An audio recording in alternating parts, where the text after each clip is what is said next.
نماز میں خنجر لگا، نماز فجر کی نماز پڑھا تھا، اب ایک دم گرے، وہ چھپا ہوا تھا ابو لولو مجوسی، اس نے 7 وار کیے خنجر کے پیڑ میں، تو اب گرے، تو پہلی صف والوں کو تو پتہ تھا، پیچھے نہیں، تو عبد الرحمن بن عوف نے لپک کے آگے مصلی پہ کھڑے ہو کے نماز شروع کر دی، اور چند آدمی اس کو پکڑنے کے لیے بھاگے، پھر اس نے آگے جا کے اپنے آپ کو خنجر مار کے اس نے خودکشی کر لی، اٹھا کر مکان پر لے گئے، دودھ پلایا گیا تو وہ آنتوں سے باہر نکل گیا، کہنے لگے موت کا پیغام آ گیا ہے، تو اپنے بیٹے کو بلایا کہ بیٹا جا کر اماں جان عائشہ سے کہو کہ عمر امیر المومنین نہ کہنا، اب میں امیر المومنین نہیں ہوں، کہنا کہ عمر بن خطاب اپنے دونوں ساتھیوں کے ساتھ قبر کی جگہ چاہتا، اگر مجھے اجازت مل جائے تو مجھے وہاں دفن کرنا، اگر اجازت نہ ملے تو مجھے عام قبرستان میں دفن کر دیں۔ عبداللہ بن عمر تشریف لے گئے تو اماں عائشہ بیٹھی رو رہی تھی کہ اماں جان میرا باپ عمر بن خطاب اجازت چاہتا ہے قبر کی اپنے دونوں ساتھیوں کے ساتھ، تو حضرت عائشہ رضی اللہ تعالیٰ عنہا رونے لگی، پہلے بھی رو رہی تھی، کہا عبداللہ یہ جگہ تو میں نے اپنے لیے رکھی ہوئی تھی کہ میں اپنے خامند اور باپ کے ساتھ میں بھی ایک کونے میں سو جاؤں گی، لیکن اگر عمر کی خواہش ہے تو اس جگہ کا عمر مجھ سے زیادہ حقدار۔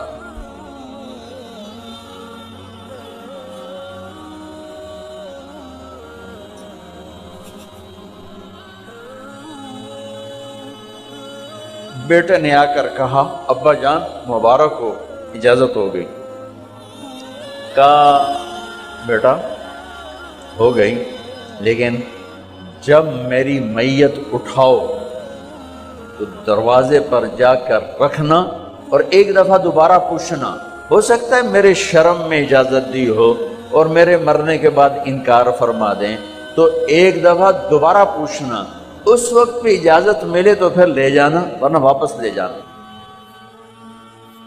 حضرت علی اور حضرت حسن تشریف لائے جس دن انتقال ہو رہا ہے، تو گھبراہٹ دیکھی تو حضرت علی نے فرمایا عمر موت سے ڈر گئے ہو؟ کہ نہیں موت سے نہیں ڈرا، موت کے بعد کیا ہوگا اس سے ڈر گیا۔ یہ کون کہہ رہا ہے؟ میرے بعد کوئی نبی ہوتا تو عمر ہوتا، یہ وہ کہہ رہا ہے۔ یہ کون کہہ رہا ہے؟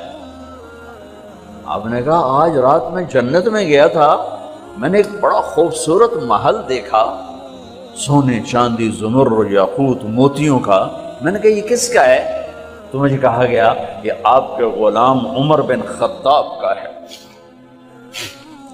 کون کہہ رہے ہیں؟ موت کے بعد جو ہوگا اس سے ڈر رہا ہوں۔ کہ آپ مسجد میں انٹر ہوئے، مسجد میں ایسے لوگ تھے، ادھر ابو بکر تھے اور ادھر عمر تھے، ہاتھ دیو، آپ نے یوں ہاتھ پکڑ لیے، دونوں کے ایسے ہاتھ پکڑ لیے، ادھر ابو بکر ادھر عمر، کہا مجھے دیکھ رہے ہو؟ کہا جی، کہا قیامت کے دن میں ایسے اٹھوں گا کہ میرے ادھر ابو بکر ہوگا اور ادھر میرے عمر ہوگا۔ یہ عمر کہہ رہے ہیں موت سے نہیں ڈرا ہوں، موت کے بعد کیا ہوگا اس پہ ڈر رہا ہوں۔ تو حضرت علی نے فرمایا کیوں ڈرتے ہو؟ میں گواہی دیتا ہوں،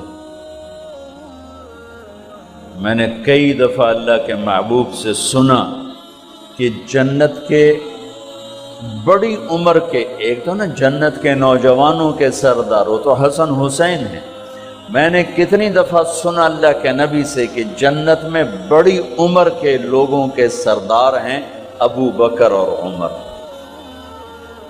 تو آپ نے کہا قیامت کے دن گواہی دو گے؟ آپ نے کہا، حضرت علی نے کہا میں بھی گواہی دوں گا میرا بیٹا حسن بھی گواہی دے گا۔ وہ حضرات تشریف لے گئے تو موت کی آہٹ کو محسوس کیا تو بیٹے کی گود میں سر تھا عبداللہ بن عمر کا۔ بیٹا یہ زمین پہ لٹا، انہوں نے یہاں سے ہٹا کر یہاں سر رکھ دیا۔ وہ حق سنا نہیں کیا کہہ رہا ہوں، زمین پہ ڈال دے۔ ان کا جی نہیں چاہ رہا تھا، کیا کہہ رہا ہوں، زمین پہ ڈالوں۔ انہیں آگے کر دے، خود پیچھے اٹھ، اپنا چہرہ مٹی میں یوں رکھ دیا اور مٹی میں منہ ملنے لگے ایسے، اور کہہ رہا ہے ویل ویل لک یا عمر ان لم یغفر لک عمر ان لم یغفر لک ربک، اے عمر اگر تیرے رب نے آج تجھے معاف نہ کی تو تو ہلاک ہو۔ ویل لک ولامک ویل لک ولامک یا عمر ان لم یغفر لک ربک، عمر اگر آج تجھے اللہ نے معاف نہ کی تو تو ہلاک ہو۔ اتنے بڑے مقام والے 1,24,000 میں ایک آدمی ہے مراد، جسے مانگا گیا ایک آدمی، یا اللہ عمر دے دے میرے اسلام کی بلندی کے لیے۔ وہ کہہ رہے ہیں ویل لک یا عمر ان لم یغفر لک رب،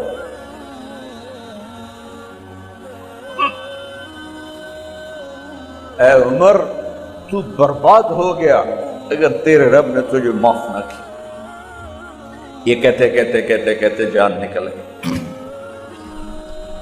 صہیب رضی اللہ عنہ نے آپ نے وصیت فرمائی تھی میرا جنازہ صہیب پڑھائے، رومی جنازہ پڑھایا گیا، کندھوں پہ اٹھایا گیا، اور آ کر اماں جان عائشہ رضی اللہ عنہ کے دروازے پر عبداللہ بن عمر، باقی تو کوئی پتہ نہیں تھا کسی کو، گوے ٹھہر جاؤ جنازہ یہاں رکھ دو۔ پھر آگے بڑھے، دستک دی، اماں جان میرا باپ عمر بن خطاب دروازے پہ پہنچ چکا ہے، اندر آنے کی اجازت ہے۔ تو اماں جان عائشہ نے فرمایا مرحبا بعمر، ہم عمر کو خوش آمدید کہتے ہیں، اور باہر تشریف لے گئیں۔ وہیں حجرہ مبارک میں قبر کھودی گئی تو عبداللہ بن عباس فرماتے ہیں کہ میرے کندھے پر کسی نے ہاتھ رکھا تو میں نے یوں پیچھے مڑ کے دیکھا تو جناب امام المتقین حضرت علی کھڑے ہوئے رو رہے تھے اور فرما رہے تھے عمر مجھے پتا تھا تیرے سوا یہاں کوئی نہیں آ سکتا، مجھے پتا تھا یہاں تو ہی آئے گا اور کوئی نہیں آ سکتا، چونکہ میں نے ہزاروں دفعہ سنا خرجت انا و ابو بکر و عمر دخلت انا و ابو بکر و عمر،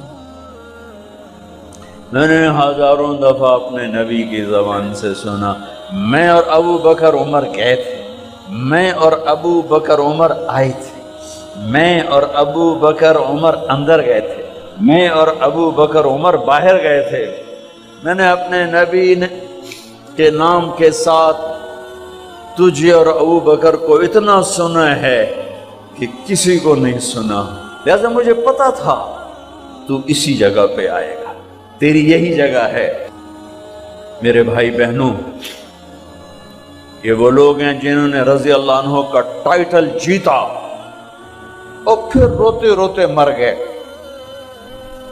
مجھے کیا خبر کیا ہونے والی، آپ کو کیا خبر کیا ہونے والی، بے شک میرا رب رحیم ہے، اس کے رحم کے تو فعلی کام بنے گا، کیڑیاں تقریراں تے کیڑے علم، کیڑیاں نمازاں تے کیڑیاں تجدہ، کم تو اس کی رحمت پر بنے گا، پر یہ اعمال اس کی رحمت کو لینے کا راستہ ہیں۔ یہ بھی ٹھیک نہیں ہے کہ اللہ غفور الرحیم ہے، آپ ہی معاف کرے گا۔ یہ یزید اور حسین کو برابر تو نہ آل رسول کی بوٹی بوٹی نوچ دی جائے اس کی رضا کو ڈھونڈنے کے لیے۔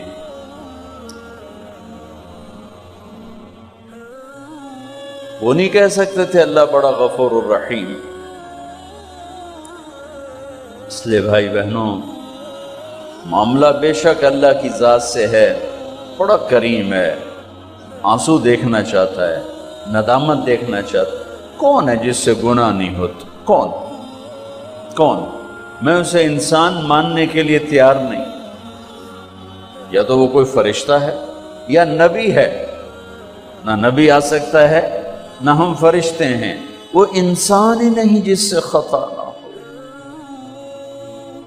لہذا میں اپنے رب کی قدرت پہ قربان جاؤں، رحمت پہ قربان جاؤں کہ اس نے توبہ کے لیے نہ عمر کی قید نہ عدد کی قید۔